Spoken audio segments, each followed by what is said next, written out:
بالله بسم الله الرحمن الرحيم. السلام عليكم ورحمة الله وبركاته.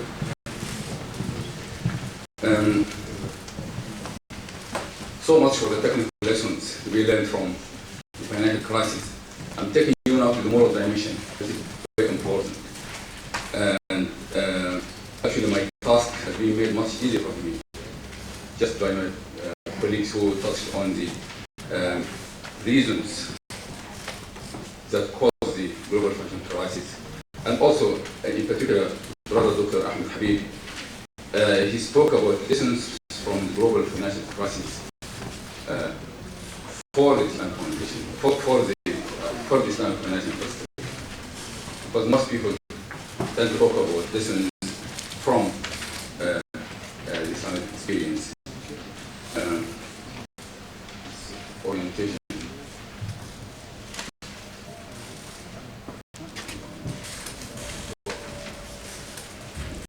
Actually, the PowerPoint slides which you have in front of you, they seem to be quite many, and I don't think I might be able to cover them all, and time is very limited, very short. I will run through them fairly quickly, and perhaps keep a few of them as well.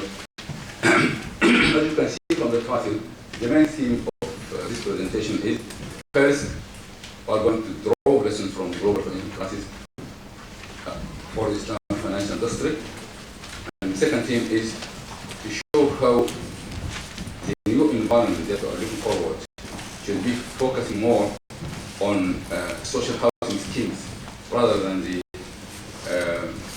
commercial mortgage schemes that have proved an utter failure in this experience. Very quickly, let me tell you what I'm going to cover. First of all, there's a brief introduction talking about the background of the problem and why we need an overhaul for the Islamic financial system, and more specifically what problem I'm going to look at. And then I'm going to look at some lessons from UK's self-regulatory system, because I believe that the Islamic financial industry at present is a self-regulatory system, and this has got some far-reaching consequences which may not necessarily favorable. Actually, I'm focusing more on the unfavorable parts of them so that we'll be able to fix them up. I'm drawing one similarity with the self-regulatory system in UK to show how the self-regulatory Islamic financial industry is also showing similar symptoms. And not only that, but there are some special problems of the Islamic financial industry which also emerge from this self-regulatory problem. And then I'm going to move to look at the needed alternative. After that, I'm going to present the case for social housing scheme. There are some lessons to be learned from microfinance, and there's a needed pledge from Islamic banks, because it's a kind of question of moral commitment as well as economic viability. How to combine the two? I think microfinance gives us lots of lessons of how we can provide economically viable and profitable enterprises at the same time solving social problems. It's interesting that there is a capitalist temperament, which is not necessarily commercial risk aversion. The two things are quite separate. Commercial risk aversion, yes, it's a real care for it. You have got to avoid it, you have to do all the necessary safeguards against it. But the attitude towards what to do and how to contribute to society is a temperament. I think this is where capitalism goes wrong. They are not contributing to social housing schemes, they are not contributing to social problems, not because they are very risky. I think it's mainly a matter of temperament. And I think in the Islamic approach, we have not got to follow suit those kind of pathways which they are totally wrong as we can know them today. And by the way, I just noted from Dr. Ahmed Habib's presentation that he also made the task very much easy to me, because I'm going to move from again. He just ended by saying that Islamic finance so much is not really well in order that we can just say that he's going to find the right solution to the problem. And particularly that the movement of Islamic financial innovation very lately it became very close to the conventional practice. There are two particular examples.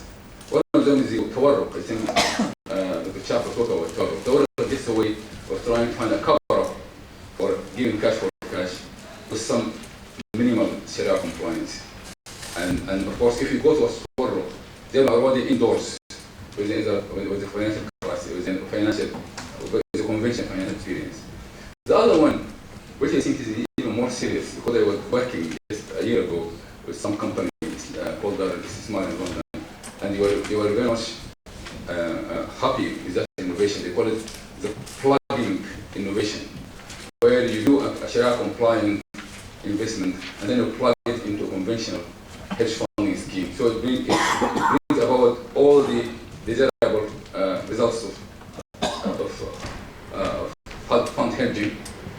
You can take advantage of all the derivatives which of course are not accepted in Sharia. You can take advantage of them through just this plugging experience. And I think it's just time to unplug this and try to think more rationally what to do. Very quickly, as far as I can see, the primary lesson that we can learn from this financial crisis is that a stable and prosperous world economy is one where basic needs are not a subject matter of speculative gains. They have to be financial or socially responsible schemes.